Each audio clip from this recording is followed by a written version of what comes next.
नमस्कार दोस्तों, मेरा नाम हैदर अब्बास नकवी है और मैं फिर आपके पास एक बहुत ही महत्वपूर्ण खबर लेकर आया हूँ। ये खबर दिवाली की रात से ताल्लुक़ रखती है। जी हाँ, दिवाली की रात और दिल्ली शहर, दिल्ली राजधानी, भारत की राजधानी और भारत की राजधानी का जमुना पार यानी कि ईस्ट दिल्ली इलाका और ईस्ट दिल्ली इलाके में शादरा जोन और शादरा जोन का सर्राफा बाज़ार उसको कहा जाता है, जहाँ पर सुनहारों की दुकानें होती हैं और वहीं पर लोगों के घर होते हैं।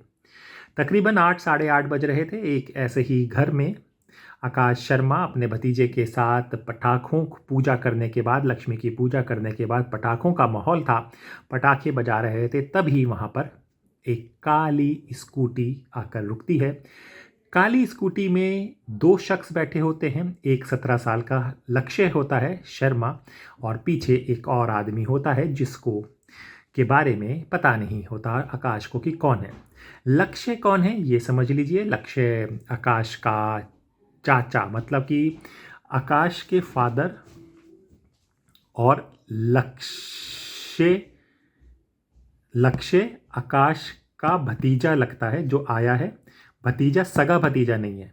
यानी कि लक्ष्य के दादा और आकाश के फादर भाई थे। यानी कि दो भाई हुए हैं, दो भाइयों के जो बेटों में फिर अलग अलग हो गए। तो एक बेटे से आकाश है और एक बेटे से लक्ष्य के फादर है। तो ये रिलेशंस में वो लक्ष्य आकाश का भतीजा ही लगता है, लेकिन चचाजाद भतीजा यानी कि चाचा का लड़के के लड़का, मतलब कज़न ब्रदर्स का बेटा था। तो वो उनका पैर छूता है। पैर छूने के बाद सब कुछ होता है। इतने में आकाश ना पटाखों में आग लगा देता है। अब ये पटाखों में आग लगती है, देखिए पूरे क्रोनोलॉजी को समझिए। आकाश अपने भतीजे के साथ यानी कि अपने सगे भतीजे के साथ आतिशबाजी कर रहे हैं। वहाँ पर एक स्कूटी आती है काले रंग में जिसमें लक्ष्य बैठा हुआ है, 17 साल का। लक्ष्य उसका कज़न ब्रदर का, आकाश के कज़न ब्रदर का बेटा है, तो वो भी एक तरह से भतीजा लगता है। और लक्ष्य के पीछे एक आदमी बैठा हुआ है। ठीक है, ये चल रहा है। तो लक्ष्य आया, आकाश अपने भतीजे के साथ पटाखेबाजी कर रहा है। उसने पटाखे लगा दिए हैं और आग लगाता है और लक्ष्य यहाँ पे पैर छूता है। पैर छूने के बाद इधर आग लगती है, इधर पैर छूने के बाद आकाश अपने घर के अंदर जाना लगता है, क्योंकि पटाखे बजते हैं तो उड़ते हैं ना, तो उससे बचने के लिए वो घर के अंदर जाता। इतने में अब यहाँ पे कहानी खतरनाक मोड़ पे लेती है। इतने में लक्ष्य अपने पीछे हुए आदमी से कहता है कि मार इसको, गोली मार। और जो पीछे रखा हुआ जो प्रोफेशनल शूटर निकलता है वो उसको गोली मारता है। ढक 2 गोलियां लगती हैं, 6 राउंड की लगती है। जब वो और डरते हुए अंदर भागता है तो वहाँ पर 10-12 साल का आकाश का बेटा होता है, उसके हाथ में भी गोली लग जाती है। ये सीन देखते ही ये लोग भागते हैं। तो इस दौरान जो आकाश का भतीजा उसके साथ था उसे समझ में नहीं आता क्या होता है। तो फिर जब तक उसे समझ में आता है तो वो स्कूटी के पीछे भागता है। स्कूटी के पीछे भागता है, भागने के लिए आता है, स्कूटी निकल जाती है। जो शूटर के पीछे भागता है तो शूटर उसको, वहाँ पर इस तरह के घर हैं कि ये घर है, इधर पतली सी गली है, वो पतली सी गली से होकर फिर एक चौड़ी गली आती है और फिर वहाँ पर जाकर शूटर को जब वो पकड़ता है तो शूटर उसको भी गोली मार दी जाती है। तो दिवाली की रात में दिल्ली में 2 हत्याएं होती हैं जिससे पूरी दिल्ली खौफजदा हो जाती है। अब जब ये कहानी खुलती है तो कहानी बहुत बड़े एंगल और बहुत बड़े गैंगस्टर्स को लेकर जाती है। यहाँ तक कि यहाँ पर जो साबरमती जेल में लॉरेंस बिश्नोई है उस तक का भी नाम आ जाता है। अब कहानी जो खुलती है, जो पहले आकाश के घर वालों का वर्जन उनको बता दिया जाए आपको। आकाश के घर वाले, जो आकाश का सगा भाई है, वो कहता है कि ये हमारे चाचा के लड़के ने करवाया है अपने बेटे से, और ऐसे ही इसने पहले भी करवाया था। आप सुनिएगा मेरी कहानी को, इस बात को, कि ऐसे ही उसने यानी कि आकाश का जो कज़न ब्रदर है, ऐसे ही उसने पहले भी करवाया था। पहले क्या करवाया था? पहले उसने अपने घर पे गोलियां चलवा दी थी। किससे? अपने इसी 17 साल के बेटे से, क्योंकि ये माइनर में आता है तो इसको सज़ा में थोड़ी छूट मिलेगी और गोली चलाने में कोई हत्या नहीं हुई है, तो इसलिए थोड़ा मामला हल्का बनता है। तो इसने अपने ही बेटे से अपने ही घर पे गोलियां चलवा दी थी, जिसके तहत और जिसका इल्ज़ाम आकाश पर लगाया जाता है और आकाश उसके लिए जेल भी जाता है। ये वर्जन होता है आकाश के भाई का। उनकी माँ के विजुअल्स दिखाए जाते हैं, माँ से बात होती है, माँ रो रो के तड़प रही होती हैं कि कैसे अब मैं अपनी बहू और पोते को पालूंगी, मेरा कमाने वाला पुत्र चला गया है, बेटा चला गया है। उधर जो आकाश का भाई है उसका भी बेटा की डेथ हुई हुई है, वो भी उदास हैं कि एक ही घर में इतनी बड़ी बड़ी मौतें हो गई हैं, इसके लिए क्या है।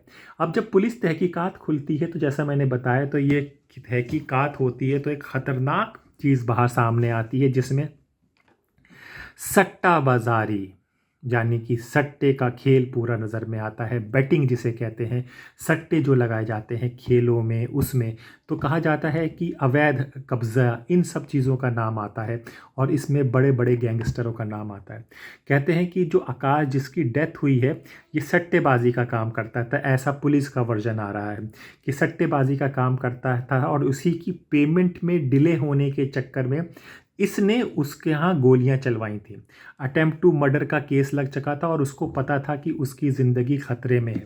तो ऐसे में जो अब शूटर है, शूटर की तलाश हो रही है, शूटर की तलाश, शूटर के लिंक जो निकल के आ रहे हैं वो पूर्वी दिल्ली यानी कि ईस्ट दिल्ली का एक बहुत बड़ा गैंगस्टर है हाशिम बाबा। हाशिम बाबा के संपर्क में वो आदमी है और कहते हैं कि उसका शूटर है। और यहाँ पे जावेद नाम के एक आदमी का है जो मंगोलपुरी में रहता है, उसकी स्कॉर्पियो में ये लोग बैठते हैं और वहाँ से ये बाहर जाते हैं। अब स्कॉर्पियो जो नदीम जो शूटर है, जो जावेद बताया जा रहा है, उसके रिश्तेदारों के नाम पर रजिस्टर्ड है। कहते हैं कि अब हुआ क्या था उस दिन कि यहाँ पर गोली चली, गोली चलने के बाद लक्ष्य तो स्कूटी से लेके भाग गया, जिसको पुलिस ने पकड़ लिया है। तो पुलिस के द्वारा लक्ष्य, लेकिन जो वो शूटर लाया था वो शूटर गैंगस्टर से ताल्लुक़ रखते हैं। ये शूटर वहीं पर आगे खड़ी हुई स्कॉर्पियो में बैठते हैं। स्कॉर्पियो में एक और गैंगस्टर होता है जिससे यहाँ पर लेन देन होता है, यानी कि जो फिरौती दी गई थी, जो रंगदारी की मारने की कीमत दी गई थी, उसका बंटवारा होता है वहाँ पर उसकी स्कॉर्पियो पे तहत, और फिर यहाँ से वो शूटर निकल जाता है। शूटर की तलाश अभी भी पुलिस कर रही है। हाशिम बाबा अभी जेल में है। लक्ष्य जो बता रहा है, लक्ष्य सारा बता रहा है कि वो अपने आकाश जिसको मारा है उसका सारा आरोप लगाया कि इसने कई हमारे पैसे डुबो दिए हैं, आए दिन हमको ये धमकी देता था, ऐसा ये लक्ष्य के बयान आ रहे हैं। और पुलिस वहाँ पर जो अभी तहकीकात आई है कि जो शूटर है, जो शार्प शूटर जो हाशमी बाबा का है, वो नेपाल से दुबई जाने की फिराक में है। यानी कि वो उसके पास पैसे हैं, उस पैसे से वो गोरखपुर तक जाएगा, गोरखपुर से उसकी जो प्लानिंग है शायद वो नेपाल निकले और नेपाल से फ़्लाइट लेके दुबई में जाए। दुबई में जो और गैंगस्टर्स हैं उनके साथ मिले, जो बुकी और जो पैसों का सट्टेबाजी होता है उस गेम का ये खेल है सारा। तो हमें लगा कि ये चीज़ पता होनी चाहिए कि कैसे एक चीज़ खुलती है। एक परिवार जो लगता है कि सब कुछ सही है, फर्राशा बाज़ार कंजस्टेड एरिया है, पूरा होता है, तो अंदर किस तरह से गेम, किस तरह से वो चीज़ें, और निकलते निकलते जब एक मर्डर मिस्ट्री खुल रही है तो कितने अपराध, कितनी शाखाएं और कितने गलत काम।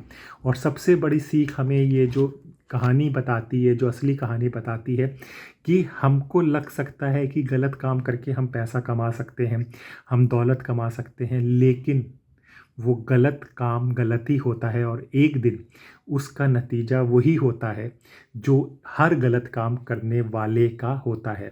क्योंकि इस दुनिया में, याद रखिएगा, ये जो मैं कह रहा हूँ ये बात को याद रखिएगा, इस दुनिया में हर किसी का बाप मौजूद है। जी हाँ, हमें लगता है कि आज हम बाप हैं, लेकिन हर दुनिया में हर किसी का बाप मौजूद है। तो ज़िंदगी को आसान, सही और ईमानदारी के रास्ते पे चलाइए। हेर फेरी ये सब चलती रहती है, लेकिन उतने आगे मत बढ़ जाइए, उतनी जगह पे मत जाइए कि वो पैसा भी आपकी ज़िंदगी को ना बचा पाए जो गलत तरीक़ों से हुआ है। तो अभी इसकी इन्वेस्टिगेशन चल रही है। शूटर को अभी पकड़ना दिल्ली पुलिस के लिए बहुत बड़ी चुनौती है। जिस दिन शूटर पकड़ा जाएगा उस दिन और राज खुलेंगे, तो कहानी और क्या मोड़ लेगी, इस पर भी हम आपसे बात करेंगे। तो अपने दोस्त हैदर अब्बास नकवी को इजाज़त दीजिए, फिर होगी मुलाकात एक नई खबर के साथ। तब तक के लिए नमस्कार।